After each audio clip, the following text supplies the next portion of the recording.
Luis del Pino es Radio Libertad. Comenzamos el repaso a las noticias hablándoles de la crisis del hantavirus y cómo está la situación a esta hora de la mañana después de que Estados Unidos haya anunciado el positivo de un paciente. En España, el desembarco del crucero Ondius afectado por un brote de hantavirus no ha culminado aún, pese a que ya han llegado a Madrid los 14 españoles que viajaban a bordo tras un complejo operativo sanitario con quizás algunos fallos. El buque, como saben, fondeó frente al puesto de Granadilla, en Tenerife, y los pasajeros fueron evacuados en lanchas y trasladados directamente al aeropuerto sin contacto con la población local, según nos dice el Ministerio de Sanidad, que ha confirmado que todos los viajeros permanecen asintomáticos. Ahora son muchas las voces que acusan a Pedro Sánchez de haber convertido la operación en un gesto de proyección internacional en línea con su estrategia de promoción de su imagen a nivel global. Lo cierto es que la gestión del caso ha tenido repercusión internacional. En Francia, Sébastien Lecornu ha confirmado la repatriación de 5 ciudadanos franceses que viajaban en el Ondius. Uno de ellos presentó síntomas durante el vuelo, por lo que todos han sido puestos en aislamiento estricto y sometidos a pruebas médicas. Lecornu ha anunciado además la firma de un decreto urgente para activar medidas de aislamiento y protección de la población general ante posibles contactos de riesgo. Bueno, no sé ni por dónde empezar. ¿Recuerdan ustedes que la Dana Sánchez dijo que, claro, no podía ayudar a los valencianos mientras no lo pidiera la comunidad autónoma valenciana? Es decir, la competencia sanitaria y la competencia de emergencias era de la comunidad, y así que no podía el pobre Sánchez intervenir. En Canarias, el presidente canario, Clavijo, dijo que ni de coña atracaba el buque y que no permitía que se desembarcara a los pasajeros, ante lo cual Sánchez, a través de la Dirección General de no sé qué gaitas, le quitó las competencias al puerto de Granadilla y decidió que desembarcaban por sus felipillos morenos. Es decir, para salvar a valencianos que se estaban muriendo en Valencia, Sánchez tardó 3 días y medio en mover un dedo porque no podía interferir con lo que Valencia quisiera hacer. Para poner en riesgo a los tinerfeños, Sánchez se pasa por el forro de sus caprichos lo que diga la comunidad autónoma. Y a pesar de que la comunidad autónoma se negaba, Sánchez dijo que se hacía la operación en el puerto de Tenerife. En el de Tenerife, claro, en el de Las Palmas no, que gobierna una alcaldesa socialista. Bueno, la operación en sí, el desembarco de la gente, ha sido un circo monumental, pero tremendo. Que iba a ser una operación con un cordón de seguridad desembarcando los pasajeros para el aeropuerto para mandarlos a sus países de origen, todo con las máximas precauciones. Hemos visto a políticos a nada de distancia del autobús donde iban los pasajeros del buque infectado, todos sin mascarilla, hablando tranquilamente.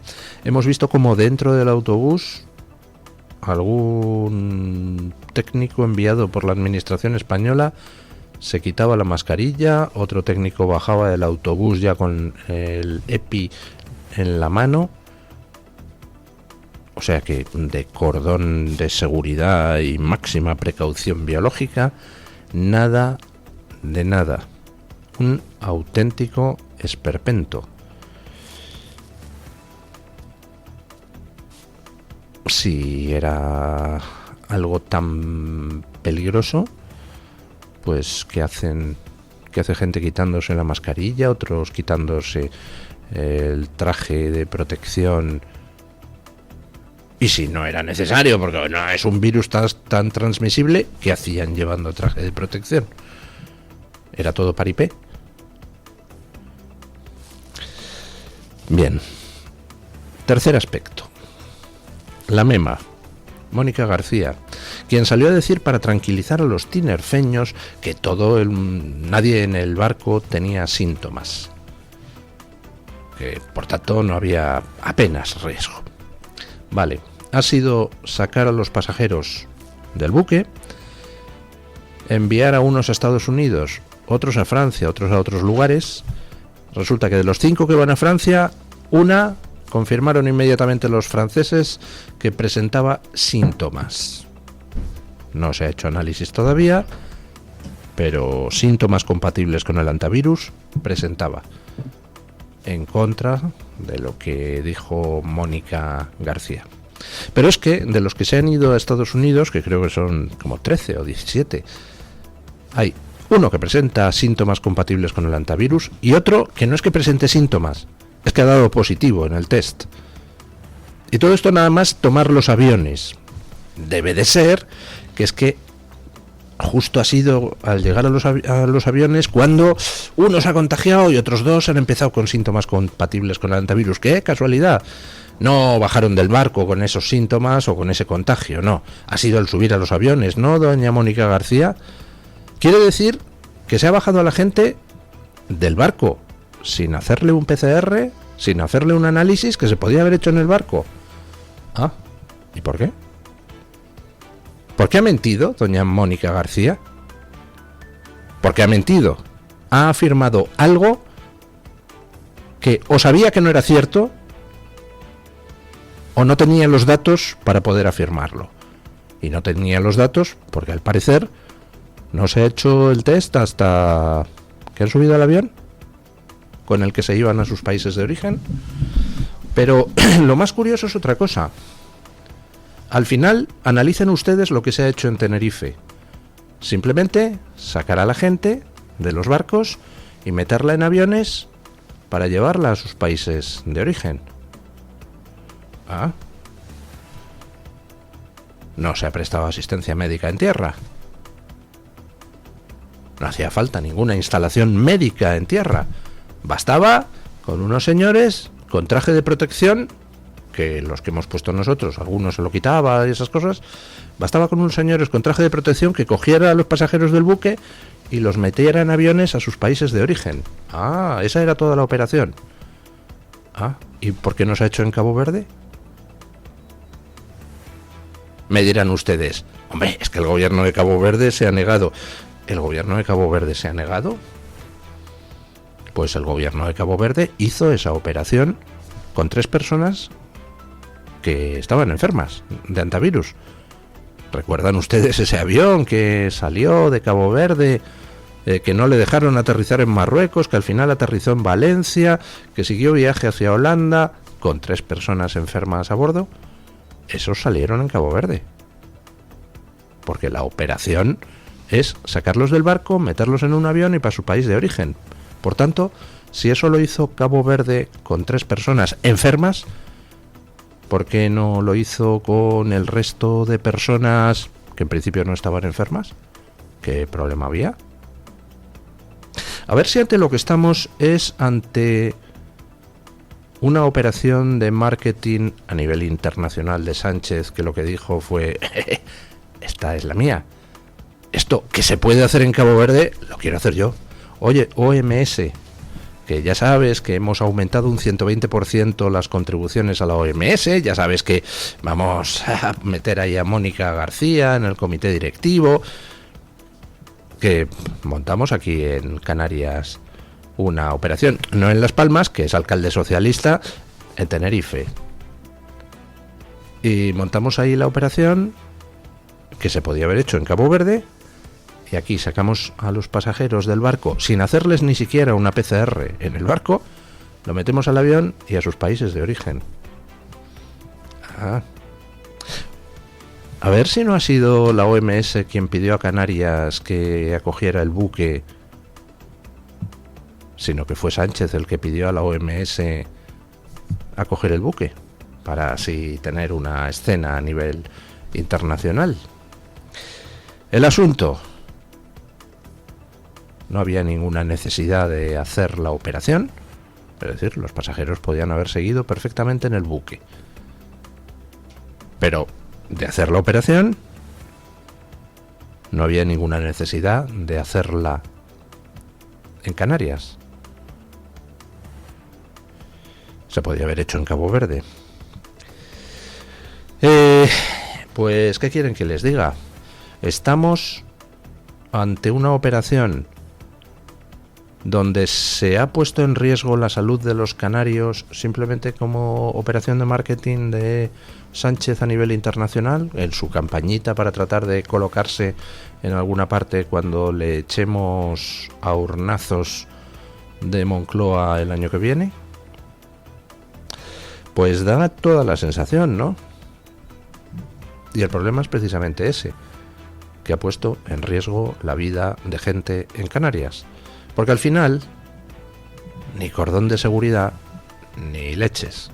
Al final ha sido una chapuza infecta, lo que hemos vivido allí en el desembarco, con la gente que da la sensación de que se tomaba a coña todo el asunto. Con un virus que tiene una tasa de letalidad del 33%, es decir, una de cada 3 personas que lo cogen, palman. Bueno, pues vamos a cruzar los dedos a que nadie del operativo haya pillado el antivirus.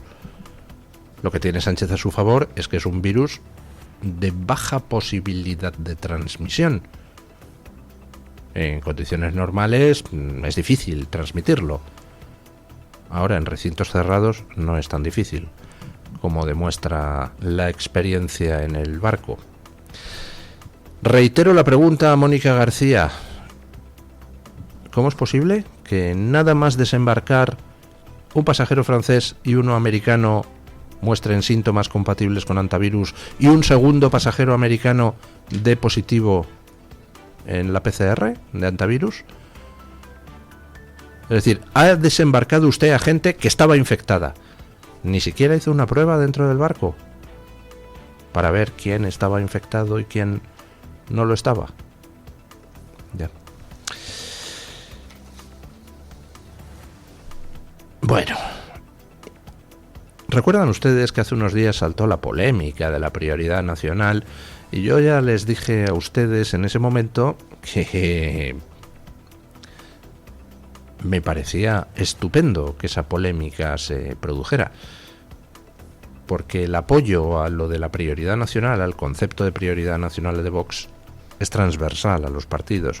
Toda la sociedad española está mayoritariamente a favor de lo que Vox expresa en ese concepto de prioridad nacional, y por tanto les dije a ustedes la semana pasada que por parte de PSOE y PP era un error entrar en esa polémica, porque ahí tenía Vox todas las de ganar. Bueno, hoy tenemos encuesta que ratifica lo que les decía. Escuchen. Tal y como les contamos, les hablamos ahora de una encuesta sobre el concepto prioridad nacional que estaba siendo motivo de debate. El 31% de los votantes del PSOE apoya las políticas de prioridad nacional defendidas por Vox, según la última encuesta que publica Voz Populi. El dato confirma que algunas medidas políticas impulsadas por la formación de Santiago Abascal están empezando a calar más allá de su electorado tradicional, incluso entre antiguos votantes socialistas.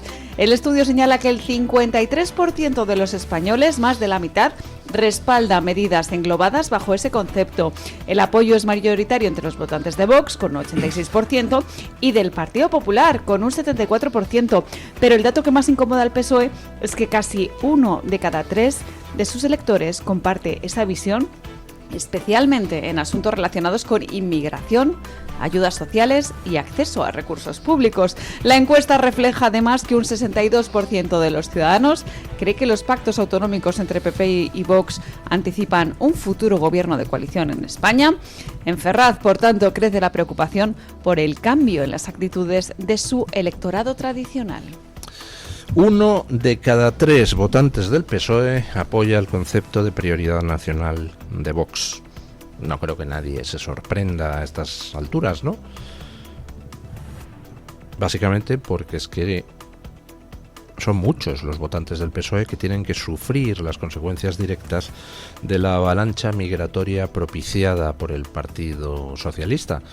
Porque votantes del PSOE, pues hombre, hay de muchos tipos. Hay un reducto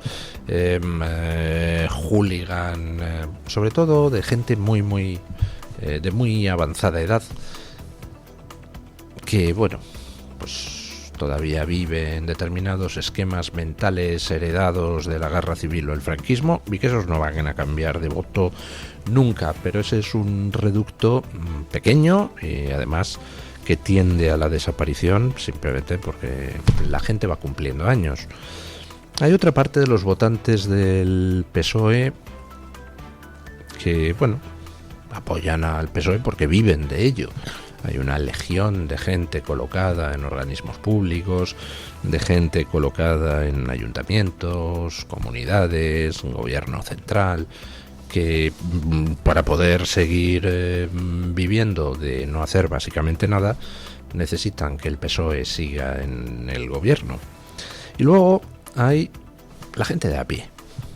Y dentro de la gente de a pie, pues hombre, tienes gente que son pues el típico pijo progre, el que va, pues, en fin, de tengo título universitario, me compro un coche eléctrico y estoy muy preocupado por el planeta y pienso que Sánchez es guapo. En realidad, ese subsegmento casi todos terminan derivando hacia cosas tipo Sumar y cosas así. Y luego está el votante de clase media y clase media baja del PSOE, que ese es el que paga las consecuencias de las políticas que decide el Partido Socialista. ¿Cómo demonios va a no apoyar el concepto de prioridad nacional de Vox quien tiene que convivir en un barrio multicultural con las consecuencias de una inmigración descontrolada? Con la inseguridad, con la carencia de vivienda, con el variar completamente el perfil de los barrios sin ningún sentido. Bueno, pues como diría aquel, se veía de venir. Bueno, ya saben ustedes que la presidenta de la Comunidad Autónoma de Madrid, Isabel Díaz Ayuso, ha estado de viaje en México y ha protagonizado una polémica discusión con la majadera que dirige México, Claudia Sheinbaum, al reivindicar pues tanto el descubrimiento como la figura de Hernán Cortés como la de Isabel la Católica. La semana pasada pues ya dije, me parece muy necesario el efectuar esa reivindicación. Sheinbaum presionó para que se cancelaran actos de Ayuso y lo logró. Y al final Ayuso acortó su viaje a México y se ha producido una cierta polémica en las redes con declaraciones de Sheinbaum donde, aparte de demostrar un sectarismo tremendo, pues demuestra su ignorancia histórica y sigue insistiendo en esa polémica con Ayuso. Escuchen. Claudia Sheinbaum ha vuelto a cargar contra la visita de Isabel Díaz Ayuso a México y su defensa de la figura de Hernán Cortés durante un acto simbólico de restitución de tierras de la comunidad indígena en el estado de Sonora. La presidenta de México acusó a la presidenta madrileña de promover una visión que blanquea la violencia y el esclavismo. Claudia Sheinbaum tachó de ignorante la agenda de Ayuso e insistió en que esas declaraciones forman parte de la guerra cultural impulsada por la derecha española. Pero no solo eso, Claudia Sheinbaum dirigió su mensaje contra sectores mexicanos que a su juicio minusvaloran el legado indígena en un discurso claramente orientado hacia el PAN, el partido con el que precisamente se reunió Isabel Díaz Ayuso, que como saben ha cancelado el resto de su gira en México por el boicot del gobierno de Claudia Sheinbaum.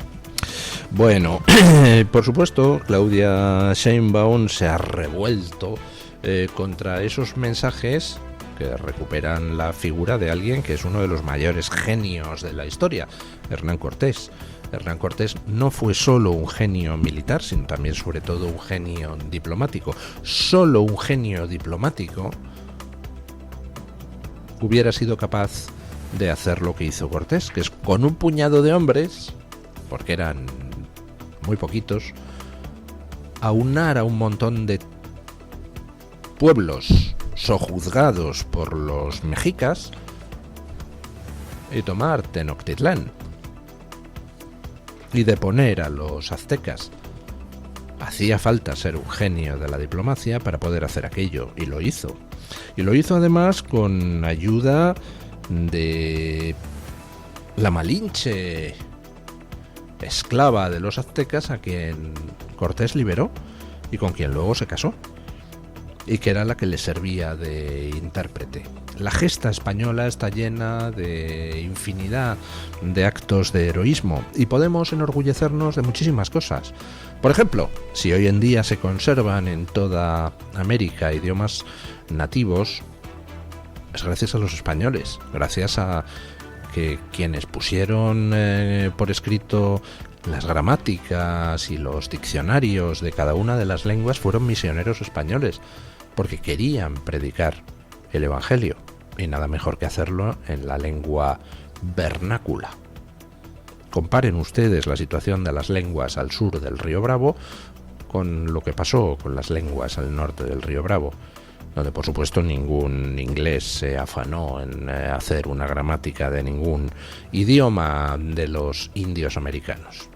Y comparen ustedes la situación, en fin, genética al sur del río Bravo, con el 95% de los mexicanos llevando sangre indígena, con lo que pasa al norte del río Bravo, donde solo un 1% de los estadounidenses tiene sangre indígena. Dentro de estas polémicas, pues he visto alguna en las redes donde gente, algún mexicano indigenista pro Sheinbaum, quejándose de que haya quien utilice en España la grafía México con J. Vamos a ver, la tontería de los indigenistas está llegando a extremos realmente sorprendentes. He puesto antes, esta mañana, cuando me he levantado, la portada de un libro de 1849, es decir, estamos hablando de un México independiente desde hacía ya mucho, de un historiador mexicano, libro que se llama Historia de México, escrito con J. Son infinidad los libros mexicanos editados en Ciudad de México después de la independencia, donde se escribe México con J. Se ha estado escribiendo indistintamente con J o con X, que se pronuncia J, pues toda la vida de Dios. Y simplemente, bueno, pues por influencia de cómo lo llama Estados Unidos, se ha conservado la grafía X, que es un arcaísmo. La pronunciación es J. Y de hecho, pues en México tienen ustedes pueblos como Guanajuato, que se pronuncia como México con J, y que se escribe con J, cuando durante todo el siglo XIX permaneció la coexistencia de las dos grafías, Guanajuato con J y Guanajuato con X pronunciado J. Menos tonterías, por el amor de Dios, que la fase indigenista ya está cerrada. Y las tonterías negro-legendarias están cerradas, señora Sheinbaum. Por cierto, ¿de dónde viene su apellido? Es lituano, ¿no? Pues no sé. Debería usted, como mexicana que es, aunque sea de ascendencia lituana, informarse un poquito mejor de la historia de su país. O a lo mejor sí está informada, pero de lo que se trata es de seguir alimentando la basura indigenista, ¿no? Que es la que permite que políticos ineptos vivan estupendamente a costa de unos mexicanos que siguen en la pobreza y que están sometidos a una ola de criminalidad absolutamente brutal. Son buenos los enemigos exteriores, para no hablar de los problemas interiores, doña Claudia? Bueno, vamos con la noticia de interés general del Banco de Santander, con la ayuda, cómo no, de nuestro compañero Eric Gutiérrez. Banco Santander ofrece este espacio.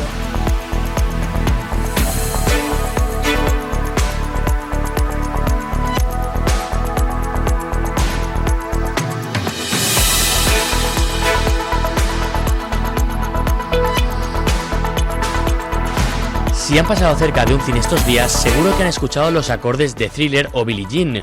El fenómeno del biopic Michael no solo está arrasando, sino que está haciendo historia. La película protagonizada por Jafar Jackson acaba de pulverizar las previsiones al alcanzar la espectacular cifra de $570 millones en la taquilla mundial y ya se consolida como el estreno biográfico más exitoso de todos los tiempos. Incluso ha superado los récords que en su día marcaron leyendas como Freddie Mercury o Elvis Presley. Pero lo más increíble de todo no son los números, sino lo que está pasando dentro de las salas. Lejos de quedarse pegados a la butaca, el público de todo el mundo se está levantando de sus asientos y cantando las míticas canciones del rey del pop. Banco Santander ha ofrecido este espacio.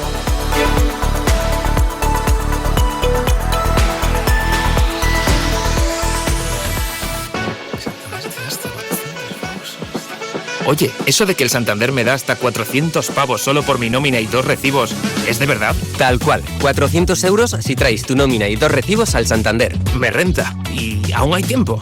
¿Dónde veo las condiciones? Hasta el 10 de junio de 2026. El importe está sujeto a retención según la normativa fiscal vigente y tienes todo en bancosantander.es. Vale, pues hoy me nomino. Es el momento. Santander.